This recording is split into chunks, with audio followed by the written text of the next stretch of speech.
Esse é o nosso 11º estudo.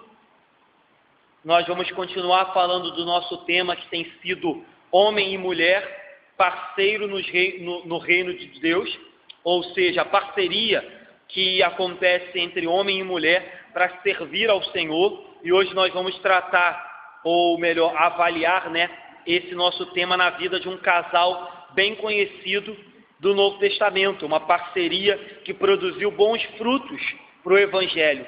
Então, Atos 18 e depois Romanos 16. Atos 18, do 1 ao 3, diz assim: Depois disto, deixando Paulo Atenas, partiu para Corinto. Lá encontrou certo judeu, chamado Áquila, natural do Ponto, recentemente chegado da Itália, com Priscila sua mulher, em vista ter Cláudio decretado que todos os judeus se retirassem de Roma. Paulo aproximou-se deles, e posto que eram do mesmo ofício, passou a morar com eles, e ali trabalhava, pois a profissão deles era fazer tendas. E todos os sábados discorriam na sinagoga, persuadindo tanto judeus como gregos. Então esse nosso primeiro texto fala de um casal chamado Priscila e Áquila, que, expulsos de Roma, encontraram com Paulo em Corinto, e lá começaram a morar, trabalhar juntamente com Paulo e pregar o Evangelho. Vamos lá para Romanos, capítulo 16, mais um texto que vai falar sobre Priscila e Áquila.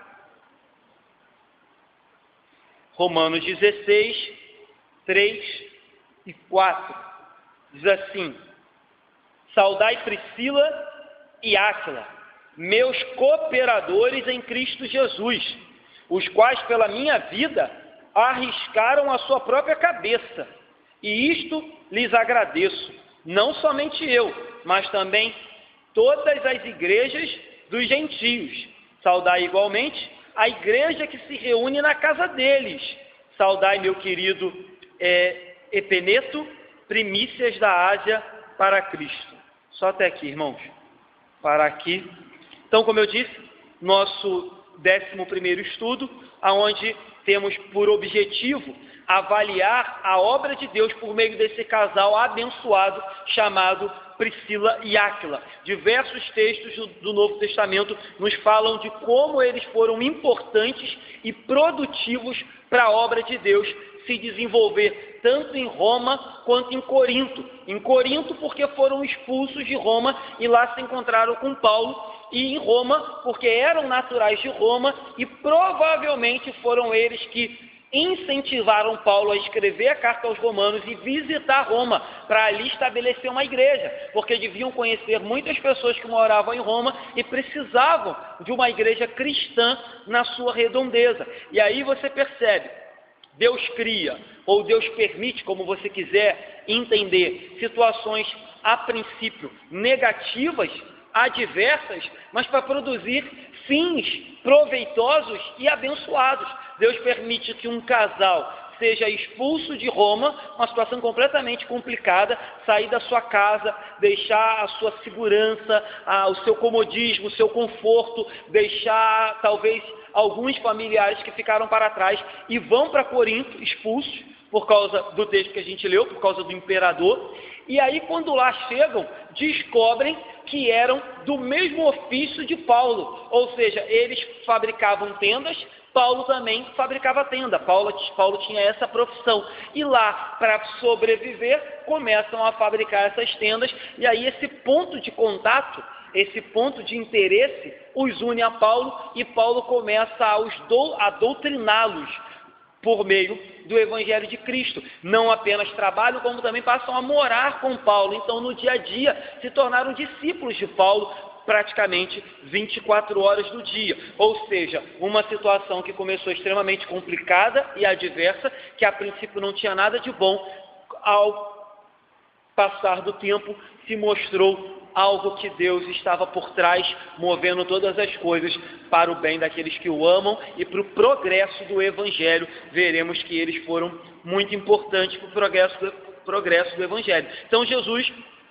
Assim como Paulo, Jesus, quando veio aqui a este mundo e aqui ficou, ele não veio, como ele bem disse, trazer uma nova doutrina. Ele veio apenas para confirmar aquilo que já era antigo. Mas Jesus veio nos mostrar uma nova maneira de viver. E Jesus fazia discípulos, Jesus alcançava, atraía as pessoas de acordo com a sua maneira de viver, de acordo com a sua coerência, de acordo com a sua vida correta, com a sua vida perfeita. Claro que ele pregava, ensinava, doutrinava, mas Jesus veio mostrar que por meio de relacionamentos, por meio de exemplo, por meio de amor, por meio de misericórdia, por meio de uma ajuda, você pode discipular e ensinar muitas coisas às pessoas que estão à sua volta. É assim que ele fazia com os discípulos. Chamou 12 homens completamente diferentes, cada um com sua mania, com sua criação, com sua personalidade, e com o caminhar, com o dia a dia, começou a doutriná-los e a transformá-los. É mais ou menos isso que Paulo começou a fazer, imitando Jesus, viu naquela oportunidade de morar junto e de trabalhar com Priscila e Áquila uma grande ponte, um grande meio de contato para discipulá-los e pregar o Evangelho. Então, provavelmente, todo essa coincidência, né, de serem expulsos logo para Corinto, chegar lá, ter a coincidência de Paulo estar lá, quando vão começar a produzir tendas, Paulo também produzia tenda, toda essa coincidência nada mais era, ao meu ver, do que a mão de Deus movendo todas as coisas e conduzindo a vida desse casal que seria de grande utilidade, tanto para o apóstolo Paulo quanto para a igreja. Tanto é que lá em Romanos, Paulo diz assim, o texto que a gente leu: eles arriscaram a própria vida por mim, e por isso eu os agradeço. Aí Paulo diz, não só eu, mas todas as igrejas dos gentios agradecem. Por quê? Porque uma vez que foram cooperadores de Paulo, uma vez que arriscaram a sua vida por Paulo, automaticamente estavam cooperando com a igreja evangélica, ou melhor, com as igrejas plantadas no meio dos gentios. Porque se Paulo tivesse morrido, se o ministério de Paulo não tivesse sido bem sucedido, é claro que Deus levantaria outra pessoa, mas aqueles gentios não teriam oportunidade de serem alcançados pela graça. Então, uma vez que eles cooperaram com Paulo, todas as igrejas que Paulo fundou eram gratos àquele casal, porque ajudaram Paulo no momento que Paulo precisou e no momento que Paulo mais necessitava. A gente bem sabe que, inclusive, em algumas cartas, o apóstolo Paulo diz, olha, manda uma capa, manda os livros, vem me visitar, porque a grande maioria me abandonou. Paulo, inclusive, cita o nome de alguns que o haviam abandonado e deixado. Ele diz, olha, Demas amou mais o mundo e me abandonou, foi embora. Então, citar o nome de um casal que arriscou a própria vida em favor do apóstolo Paulo era algo muito importante de ser mencionado. Então, outro ponto interessante, e aí já caminhando aqui na nossa avaliação do casal, é que nós percebemos com o passar da história de Priscila e Áquila e com a leitura de vários versículos que falam deles, que havia uma maturidade espiritual e emocional naquele casal incomum e muito alicerçada no Senhor Jesus, porque assim, a Bíblia vai nos dizer que por diversas circunstâncias, inclusive o apóstolo Paulo acabou de nos falar, aonde o caldo quase derramou, aonde o negócio apertou, aonde esquentou a chapa literalmente, eles foram maduros e tiveram discernimento, perseverança e fidelidade para permanecer ao lado do apóstolo Paulo, coisa que não era comum, como eu acabei de falar. Muitos, quando viam apertar, iam embora, simplesmente abandonavam Paulo. E aí, eu diria o seguinte, o mundo costuma dizer que existem pessoas que não têm nada a perder, tipo assim, fulano não tem nada a perder, por isso que ele fez isso, fulano não tem nada a perder, por isso que ele arriscou a vida. Contudo, é muito interessante que se a gente for olhar o exemplo dos cristãos, principalmente os cristãos do início, os primitivos, eles eram pessoas que, se a gente for avaliar, eram pessoas também que consideravam que não tinham nada a perder. Eles entendiam o seguinte, nós já conquistamos ou já fomos achados por aquele que é o nosso tudo, logo, nós não temos nada a perder. Se for bens, que se perca. Se for emprego, que se perca. Se for a vida, que se perca. Se for a liberdade, que se perca. Ou seja, eu também não tenho mais nada a perder. Lembra do apóstolo Paulo?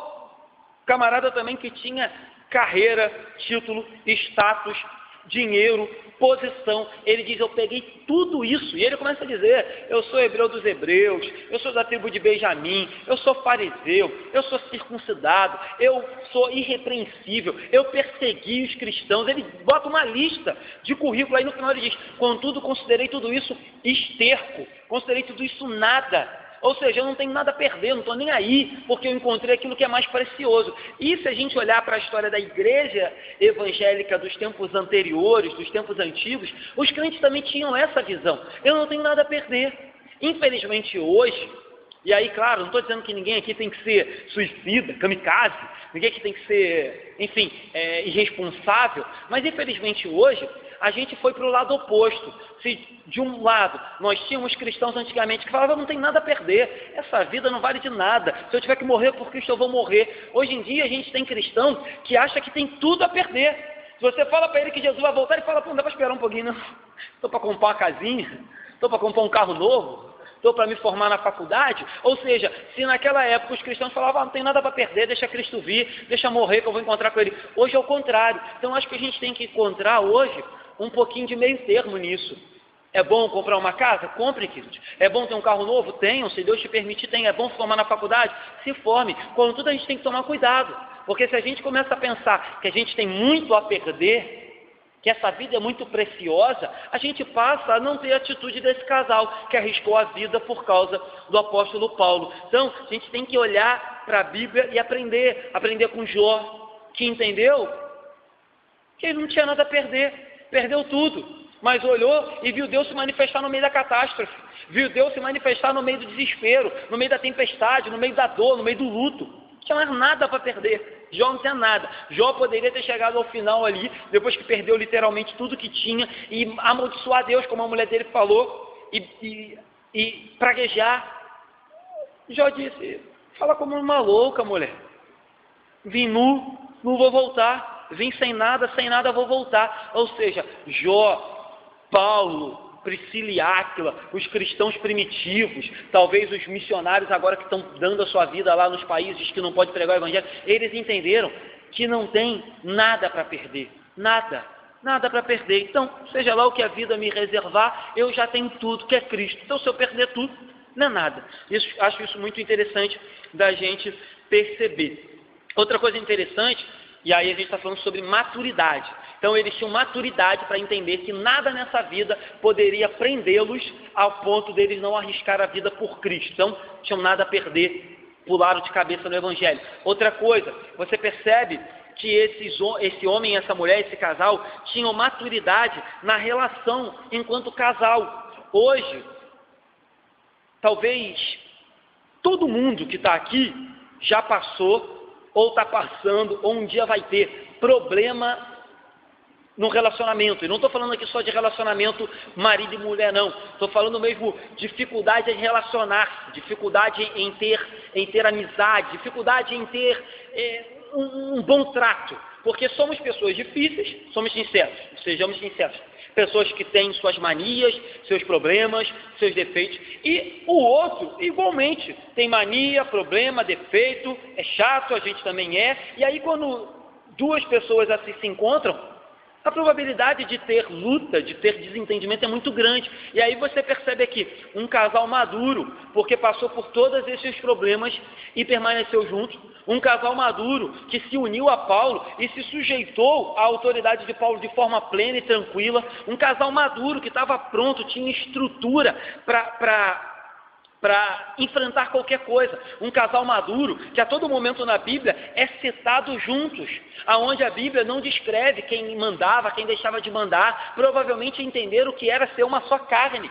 Inclusive Paulo diz, olha, tem uma igreja na casa deles, Paulo não cita nada, não faz nem questão de dizer quem era o líder, até porque acho que não precisava, porque eles entendiam qual era o papel de cada um na obra que Cristo exerceu. Contudo, quando a gente olha para a história hoje dos seres humanos, a verdade é que os seres humanos, cada dia que passa, tem menos tem menos sabedoria, menos tato, menos discernimento, sei lá o que menos tudo, para lidar com o outro. Cada dia que passa, as brigas aumentam, os divórcios aumentam, as separações aumentam, as famílias se rompem, amizades acabam, discussões acontecem por coisas das mais banais possíveis. Às vezes uma fila, às vezes um lugar para sentar, sei lá o que, às vezes a maneira de olhar, às vezes o fato de não dar bom dia, tudo é motivo hoje para desentendimento. Ou seja, vivemos numa sociedade muito mais evoluída, entre aspas, do que há 100 anos atrás.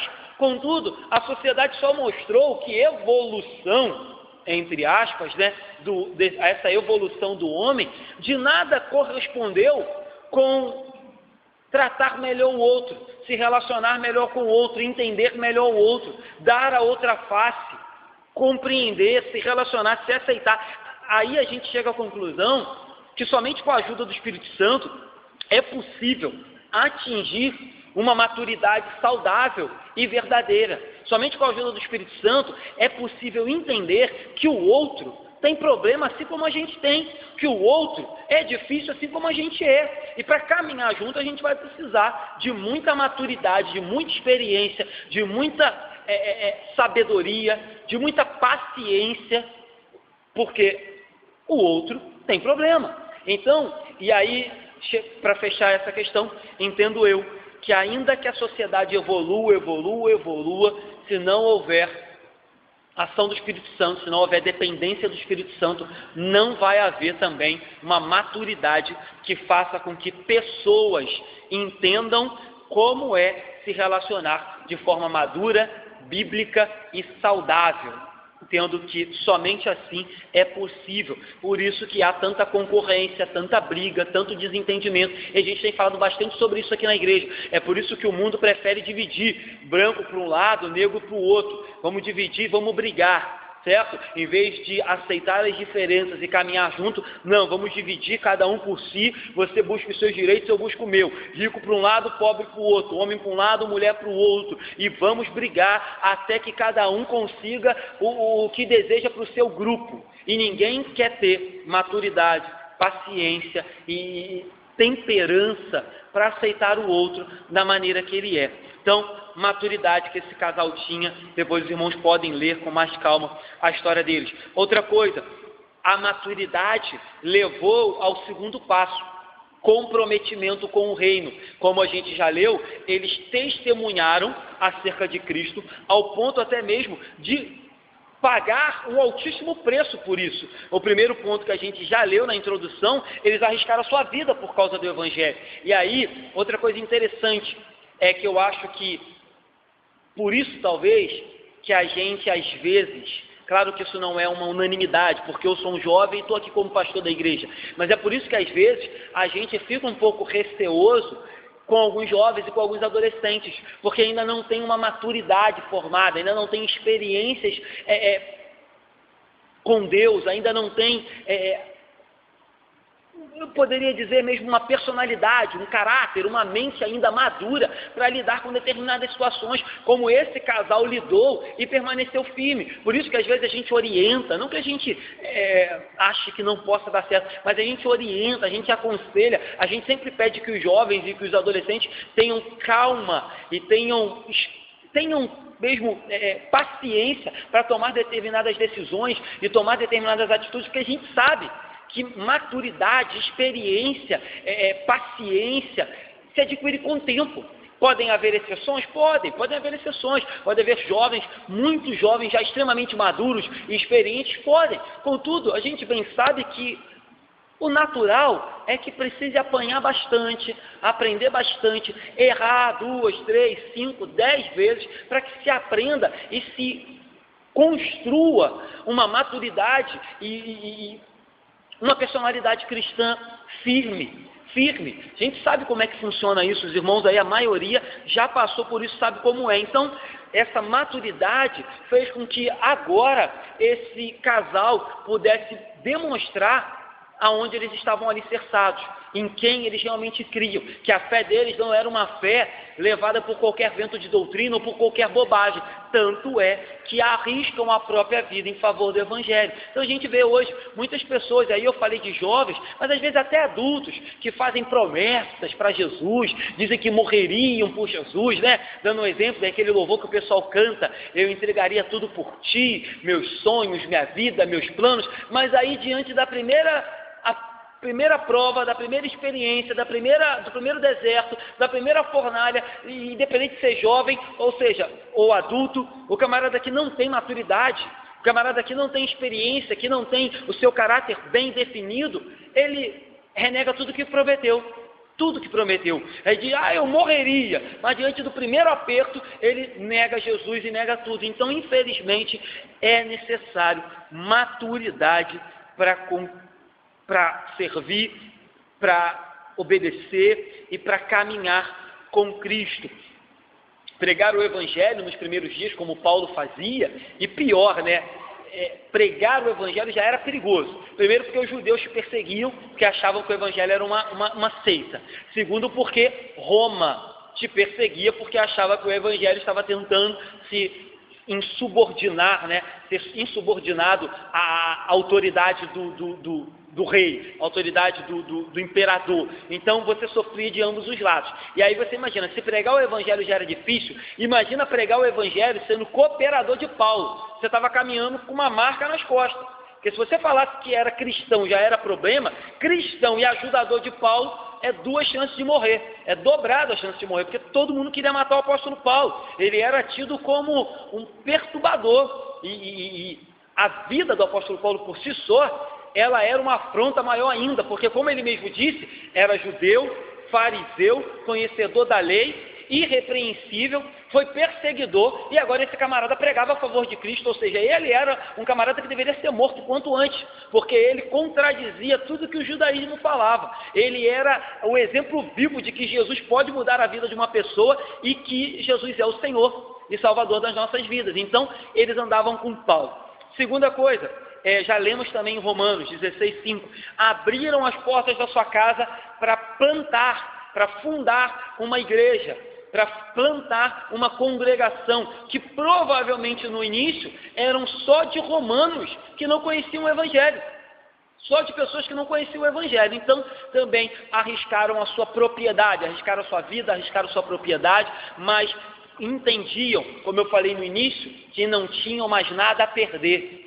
É a vida, porque eu estou andando com Paulo, que me matem. É a minha casa, porque eu permiti que a minha casa vire uma congregação, um ponto de pregação, que tomem a minha casa. Ou seja, eu não tenho nada a perder. Já ganhei tudo, que é Cristo e a salvação. Outra coisa interessante, a gente pode até ler, abre em Atos 18 aí. Atos 18. E aí aqui também entra a questão da experiência e um pouco mais de maturidade sendo formado na vida desse casal. Atos 18, do 18 ao 20. Atos 18, do 18 ao 20. Mas Paulo, havendo permanecido ali ainda muitos dias, por fim, despediu-se dos irmãos, navegou para a Síria, levando em sua companhia Priscila e Áquila, depois de ter raspado a cabeça em Secreia, porque tomara voto. Chegando a Éfeso, deixou-os ali. Ele, porém, entrando na sinagoga, pregava aos judeus. 20. Rogando-lhes que permanecessem ali mais algum tempo, não atendeu. Então, percebemos aqui agora que parte dessa maturidade, dessa experiência e desse comprometimento envolvia viagens missionárias também com o apóstolo Paulo. Então, às vezes eu cito aqui que ir por campo missionário foi algo extremamente benéfico e gratificante para a minha vida e para o meu ministério. Por isso que eu concordo e incentivo todos aqueles que pretendem visitar o campo e passar um tempinho no campo missionário. Para mim é de extrema importância, de extrema relevância. Acho que todo cristão deveria passar um tempinho ou visitar um campo missionário pelo menos uma vez na vida. E aí você vê que viagens missionárias faziam parte da vida de Priscila e de Áquila, e aí também foram adquirindo experiência. Você leu que o texto diz assim: chegando a Éfeso, deixou-os ali. Muitos acreditam que durante um período, enquanto Paulo, como pregador itinerante, ia visitando várias cidades, vários lugares, várias sinagogas, Priscila e Áquila ficaram liderando a igreja de Éfeso durante um tempo. Então você percebe, mais uma vez, como eles eram importantes. Por exemplo, hoje na nossa denominação, a gente tem, já até falei aqui na igreja sobre isso, mas acho bom repetir, a gente tem um projeto chamado Frutificando na Melhor Idade. A princípio, esse projeto, ele busca irmãos que já estão aposentados e que têm uma renda, uma aposentadoria, e que estão disponíveis para ir visitar os campos missionários e ficar 15 dias, um mês, às vezes tirar férias do missionário, ou às vezes até mesmo ficar lá dando suporte ao missionário nesses dias. Por quê? Para adquirir experiência e até mesmo para ajudar a igreja local ali, aquele missionário que às vezes está sofrendo, às vezes está precisando de uma ajuda, às vezes está lá sozinho há muitos anos. E aí você percebe que Priscila e Áquila tinham esse papel de estar visitando alguns lugares e ficavam. Paulo dizia: olha, fica aí durante um tempo, daqui a pouco a gente vai para outro lugar. Então é muito legal também os irmãos que têm disponibilidade aqui na igreja, que se informem. A nossa denominação tem o projeto. Só lembrando que a nossa denominação só não chega muito junto com dinheiro, entendeu? Dinheiro é por sua conta, viagem é por sua conta, se manter lá é por sua conta, é tudo por sua conta. Mas a denominação vai te encaminhar para um campo missionário. E é muito legal, tanto para você adquirir experiência e maturidade, quanto para o irmão que está lá. E aí, essa viagem e o fato também... Depois de ter raspado a cabeça, ele escreve que você tomava voto. O que seria tomava voto e qual o motivo de raspar a cabeça? Que ritual existia, não sei, eu já falei um pouco sobre isso aqui, o voto de nazireado, lembra? Sansão era nazireu. Falei aqui que Sansão, quando nasceu, ele era nazireu, mas Sansão era o nazireu escolhido por Deus desde o ventre da sua mãe. Então, o voto de nazireado fazia com que a pessoa fosse separada para Deus e servisse a Deus com exclusividade. Contudo, se você lê lá no Antigo Testamento, os requisitos para o voto de nazireado, geralmente era um voto por um período de tempo. Então você votava que durante 1 ano, 2 anos, você iria se dedicar única e exclusivamente à obra do Senhor, você ia se dedicar única e exclusivamente à propagação do Evangelho, à pregação do Evangelho, e aí você fazia aquele voto. Então era um voto temporário. Tudo leva a crer que Paulo aqui tinha feito um voto com Deus, para que Deus abençoasse a sua viagem missionária. Então foi um voto que Paulo fez com Deus, e esse voto envolvia raspar a cabeça, e aí tinha várias outras coisas, tipo não tocar em bebida forte, não tocar não tocar em animais imundos, não comer coisa imunda, não ter nenhum contato com coisas que eram consideradas pela lei que poderiam contaminar um homem, ainda que a gente soubesse que hoje, depois da graça, Jesus vem dizendo que não é aquilo que entra que contamina, mas aquilo que sai. Mas ainda na época do Antigo Testamento, aqui na época da nova igreja, na época do início do Novo Testamento, era costume, lembrando que Paulo era judeu. Paulo era um judeu convertido, então alguns costumes do judaísmo ainda permaneciam, ainda que tivessem hoje, agora, para Paulo, um novo significado. Antigamente ele fazia um voto de nazireu para perseguir a igreja, para cunhos do judaísmo. Agora o voto era para que Deus abençoasse o ministério dele. Então tudo leva a crer que Paulo fez esse voto, raspou a cabeça e tomou algumas outras atitudes com o intuito de que Deus o abençoasse nessa. Você vai ler que ele está começando, se você ler, no início do versículo 24, diz assim: a terceira viagem missionária de Paulo, Apolo em Éfeso. Então, Paulo estava começando, terminando a segunda e indo para a terceira viagem missionária. Então, o intuito provavelmente era esse, mas não dá para afirmar não, tá? Provavelmente era esse. Outra coisa interessante é que existia um camarada também muito importante na igreja do Novo Testamento, chamado Apolo, e ele foi doutrinado, ou talvez eu poderia dizer aperfeiçoado por Priscila e Áquila. Aquilo que Paulo fez com Priscila e Áquila, eles fizeram com Apolo. Quer ver? Lê comigo aí no versículo 24 desse texto, Atos 18. Atos 18, no versículo 24. Lembra que o versículo falou assim: chegando a Éfeso, deixou-os ali. Então Paulo deixou Priscila e Áquila em Éfeso. Aí olha o que aconteceu. Nesse meio tempo, chegou a Éfeso um judeu natural de Alexandria chamado Apolo, homem eloquente, poderoso nas escrituras. Então, Priscila e Áquila estavam lá. Aí mais uma vez você fala, olha que coincidência, Paulo deixou Priscila e Áquila lá e chega Apolo, um camarada pregador, eloquente, conhecedor das escrituras. Que escritura? Antigo Testamento. A gente não tinha ainda o Novo Testamento escrito. E aí, por coincidência, que a gente sabe que não é nenhuma coincidência, é Deus movendo, ele chega lá na igreja de Éfeso. Aí olha o que acontece, 25. Era ele instruído no caminho do Senhor, e sendo fervoroso de espírito, falava e ensinava com precisão a respeito de Jesus. Então ele falava de Jesus.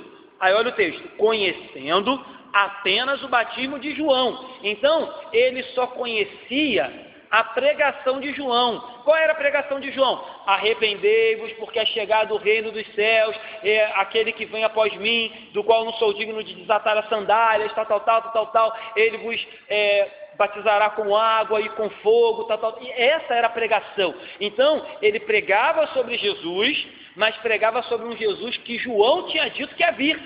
Só que o que aconteceu aqui? Jesus já veio, Jesus já morreu, Jesus já ressuscitou, o Espírito Santo já foi enviado, já aconteceu o Pentecoste. Então, apesar de ser um pregador eloquente e poderoso, cheio do Espírito, ele não conhecia ainda a história toda de Jesus. Aí olha o que acontece, versículo 26. Ele, pois, começou a falar ousadamente na sinagoga. Ouvindo, porém, Priscila e Áquila, tomaram-no consigo e com mais exatidão lhe expuseram o caminho de Deus, ou seja, aperfeiçoaram o conhecimento dele e explicaram, olha, você está bem, o que você está pregando é verdade, só que a gente precisa te contar uma verdade. Essa sua pregação, esse Jesus que você está dizendo que vai vir, esse batismo de João já aconteceu, o Pentecoste já rolou, os discípulos já foram batizados com o Espírito, a igreja já está plantada, o reino já está estabelecido. E aí, ou seja, aqueles que começaram expulsos da sua casa, encontraram com Paulo por uma coincidência, foram doutrinados por Paulo, agora estão em Éfeso, em outra cidade, numa outra igreja, liderando essa igreja por um momento, recebem um camarada importantíssimo para o evangelho também, chamado Apolo, e contam para ele tudo aquilo que haviam aprendido de Paulo, ou seja, você vê, mais uma vez, a mão de Deus movendo toda a história e movendo a vida das pessoas, de forma que às vezes a gente fala, que coincidência. Não, Deus movendo todas as coisas.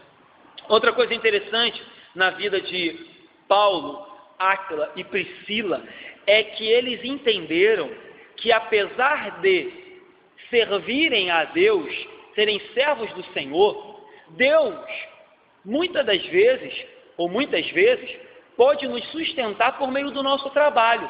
Como isso, pastor?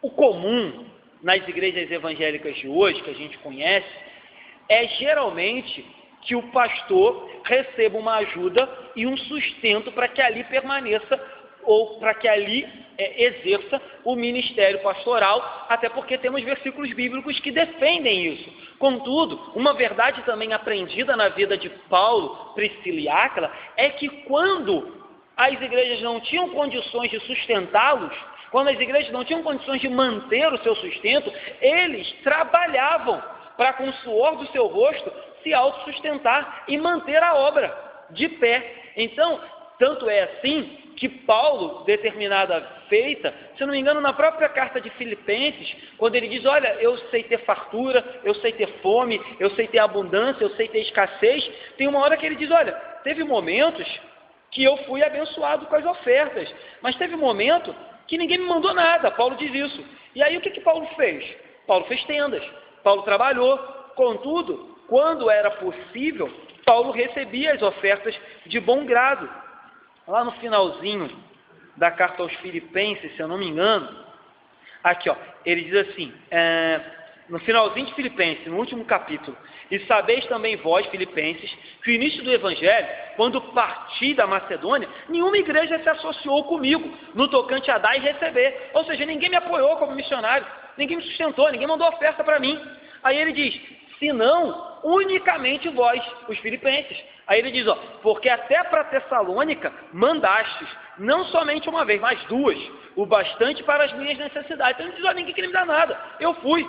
Mas vocês, filipenses, mandaram 2 vezes. Tem uma outra passagem, não sei se eu vou lembrar agora aqui de cor, achar, vai dar tempo, mas em 1 Coríntios, Paulo diz que não aceitou. Porque em 1 Coríntios, lá na igreja do Coríntios, tinha um grupo meio que criticando Paulo, falando mal de Paulo, falando que Paulo era interesseiro e tal. E aí tem um momento que Paulo fala assim, engraçado, se os hereges têm direito de ser abençoados, se os hereges tiram o sustento de vocês, por que eu não posso receber? Aí Paulo diz, tudo bem, não tem problema não, mas eu não quero receber, faço questão de não receber, para mostrar que o meu intuito de pregar o Evangelho para vocês, e o meu intuito de levar as boas novas para vocês, não é simplesmente financeira. Não vou conseguir, acho que achar agora de cabeça, mas tem uma passagem que Paulo diz isso, acerca dessa questão dele não fazer questão de receber do Espírito da igreja de Corinto.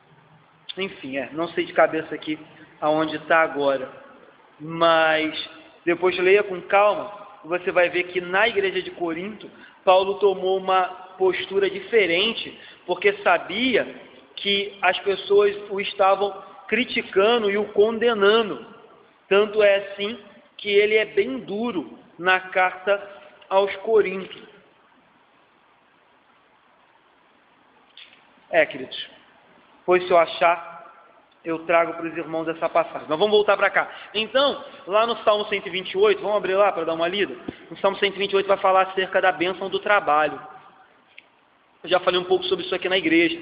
Às vezes os cristãos não gostam do trabalho que estão exercendo e simplesmente fazem o trabalho mal feito ou vivem murmurando e reclamando do seu trabalho. Queridos, nada impede que você estude e que procure um trabalho novo. Contudo, lembre-se que o trabalho é bênção do Senhor. Então, enquanto estiver exercendo aquele cargo no qual você está, tente ser um bom funcionário para que o nome do Senhor não seja difamado, para que você não seja tropeço. Tem muito patrão, tem muita gente que fala mal do Evangelho porque vê a atitude de alguns cristãos trabalhando e é vergonhoso. Aí o Salmo 128 diz assim, bem-aventurado aquele que teme ao Senhor e anda nos seus caminhos.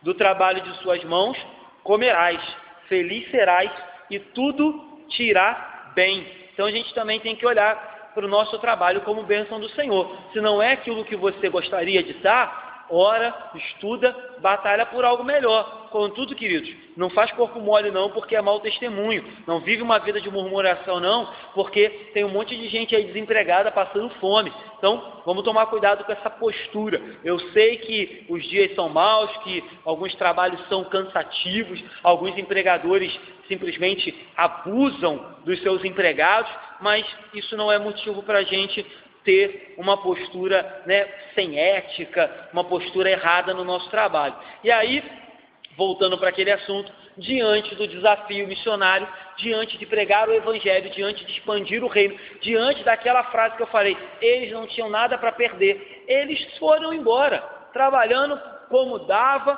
fazendo tenda quando dava, sendo sustentado quando as igrejas mandavam, e foram simplesmente se dedicando ao Evangelho. E a gente bem sabe, como o apóstolo Paulo bem disse, ainda que ele tenha, ele diz, olha, aprendi a ter fome, estar nu, escassez, aprendi a ser perseguido, contudo, em todas as coisas ele diz, sou mais que vencedor, ele diz, tudo posso naquele que me fortalece, ele diz, aprendi a estar contente em toda e qualquer circunstância. Então, infelizmente, hoje, não que eu ache, pelo contrário, que o missionário não tem que ser bem remunerado, que o pastor não tem que ter a sua remuneração, mas infelizmente hoje a remuneração, ou quanto determinada igreja remunera, virou o ponto principal para alguns missionários ou pastores decidirem se vão ou deixam de ir, se vão ou ficam. Então, claro, pastor tem família, pastor tem esposa, tem filho, missionário também,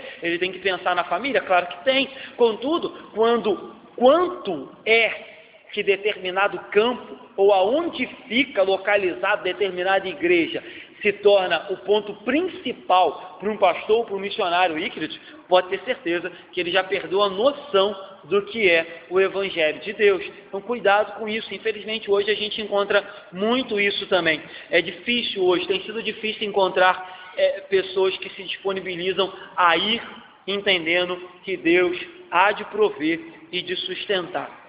Lembro agora lá da igreja do Mutuá, vocês conhecem aqui o pastor Vitor, que já esteve pregando aqui uma vez na igreja. Ele, quando assumiu a igreja do Mutuá, era uma igreja que ninguém queria ir. A igreja do Mutuá tinha 15 membros. 15 membros, se eu não me engano. Desses 15 membros, 5 eram oficiais.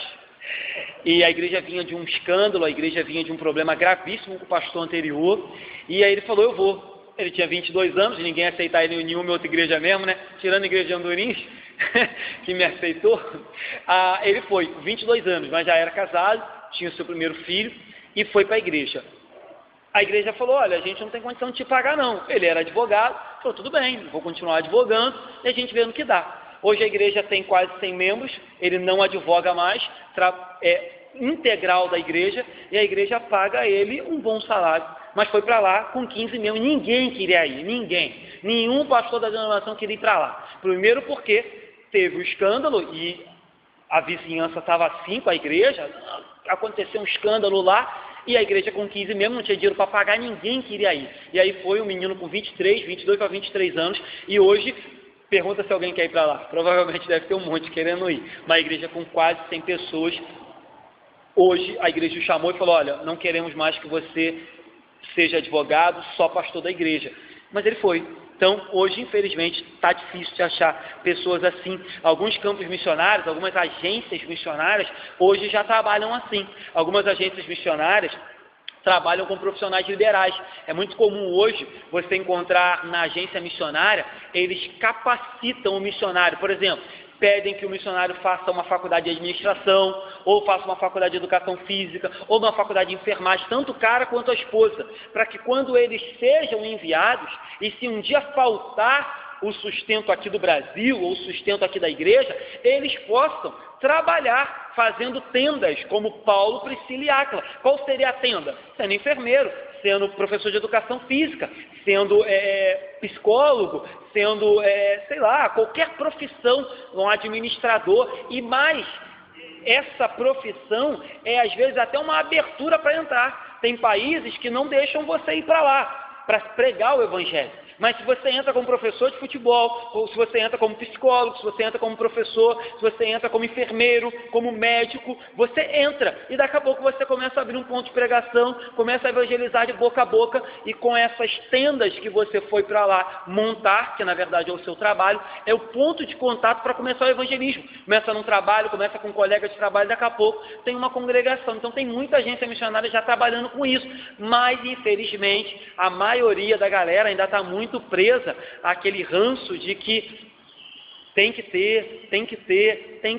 Também não poderia ser leviano, né? A gente conhece inúmeros missionários que vão mesmo com a cara e com a coragem, entregam a sua vida, pulam de cabeça. Mas hoje, infelizmente, tem muita gente colocando na balança na hora de escolher o ministério, qual é a localização da igreja, quanto ela paga, quantos membros ela tem e qual vai ser o retorno. Isso é lamentável quando a gente olha para Priscila, Áquila, Paulo, quando muitas das vezes, podendo morrer, trabalharam para continuar pregando o evangelho.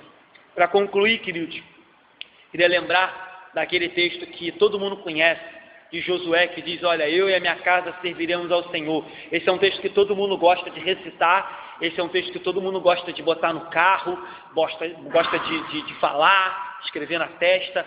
Contudo, quando a gente olha para o exemplo da família de Priscila e Áquila e para exemplo de outros irmãos, a gente se pergunta, será que realmente temos servido ao Senhor? Ou temos nos servido da obra do Senhor? Isso é uma pergunta que eu faço para mim, que é bem dura, e peço que os irmãos façam cada um para si. Porque assim, às vezes isso não está errado. Quando a gente diz assim, eu e a minha casa serviremos ao Senhor, a primeira imagem que vem à nossa mente é toda a nossa família sentada no banco, né? Todo mundo crente. Isso não está errado. Contudo, nesse contexto de eu e a minha casa serviremos ao Senhor, também entra aquele servir. Servir mesmo. Desempenhar um papel, ser relevante, trabalhar na igreja, se empenhar na obra, evangelizar, entregar folheto, convidar, sabe? Às vezes, e aí eu também não estou tirando aqui a minha responsabilidade quanto a isso não, porque é responsabilidade minha também, mas às vezes a igreja espera só do pastor que ele convide, que ele evangelize, que ele visite, que ele pregue, que ele chame, e aí depois quer dizer, eu e a minha casa serviremos ao Senhor. Querido, você não está servindo nada, você está se servindo só do trabalho dos oficiais, do louvor, do pastor e de Deus. Então, cuidado com essa frase, é muito boa de se dizer, é muito legal de se buscar, eu e a minha casa serviremos ao Senhor, mas é servir, é servir mesmo, é perguntar, Senhor, onde eu posso ser importante, onde eu posso ser utilizado, o que eu posso fazer para ajudar, o que eu posso fazer para ajudar a carregar a tenda, todo mundo carregando um pedacinho da tenda, não era assim? Mas tem gente que quer, eu e a minha casa serviremos ao Senhor, sentar no banco de domingo, ser servido do culto de domingo e ir embora. Eu acho, sinceramente, a não ser que você pense diferente, que isso não é servir ao Senhor. Não é. Então, eu e a minha casa serviremos ao Senhor. Amém. Quero ver também meus irmãos, meus familiares convertidos. Mas quando a gente diz servir, queridos, é servir ao Senhor. Então, não existe dúvida que, infelizmente, hoje na igreja evangélica, precisamos de mais pessoas que entendam isso. Eu e a minha casa servimos ao Senhor é servir. Precisamos de pessoas que se empenhem mais, que se envolvam mais, que se doem mais. Não apenas financeiramente, porque, de novo, para um camarada que tem dinheiro, queridos, é muito fácil se empenhar financeiramente. Ele mete a mão no bolso, faz um cheque, coloca aqui no gasofilaço e acabou. Então, se empenhar financeiramente, ainda que para a maioria seja difícil, porque a maioria eu sei que aqui não tem uma vida rica, mas se empenhar financeiramente, queridos, não é tão difícil. Se você for um camarada regrado, se você for uma pessoa que sabe gerir bem as suas finanças, não vai ser difícil para você todo mês chegar aqui e contribuir com a igreja, mas contribuir mesmo, contribuir com a vida, com a dedicação, com o esforço, botando o corpinho no sol, vindo para cá ajudar nos diversos serviços, isso é difícil.